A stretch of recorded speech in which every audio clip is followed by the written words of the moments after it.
Aux États-Unis, plus de 205 000 nouveaux cas de coronavirus ont été signalés vendredi, un nouveau record, et près de 90 000 personnes ont été hospitalisées le même jour. Selon l'université Johns Hopkins, plus de 13 millions de personnes ont été infectées et plus de 265 000 sont décédées depuis le début de la pandémie dans le pays. Et il y a des craintes que les États-Unis soient au bord d'un nouveau pic encore plus grand. Les centres de contrôle et de prévention des maladies ont exhorté les gens à ne pas voyager pour la Thanksgiving plus tôt cette semaine. Des millions de personnes sont encore rentrées chez elles pour célébrer la fête avec leur famille. Les autorités sanitaires redoutent donc que dans 10 jours ou 2 semaines, on assiste à une nouvelle vague d'infections.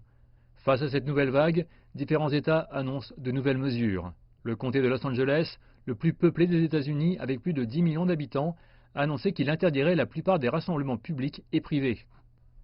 Les mesures entrent en vigueur lundi et les responsables de la santé conseillent aux habitants de rester chez eux autant que possible et de toujours porter un masque à l'extérieur. Alors que les vaccins expérimentaux contre le Covid-19 donnent de bons résultats, il faut maintenant la logistique suffisante pour vacciner un pays de 330 millions d'habitants. Des conseillers des centres américains de contrôle et de prévention des maladies ont appelé une réunion d'urgence mardi pour recommander qui devrait recevoir le vaccin en premier une fois celui-ci autorisé. Il est entendu que les prestataires de soins de première ligne recevront le vaccin en premier. Le gouvernement a déclaré que 40 millions de doses de vaccins pourraient être disponibles d'ici fin décembre.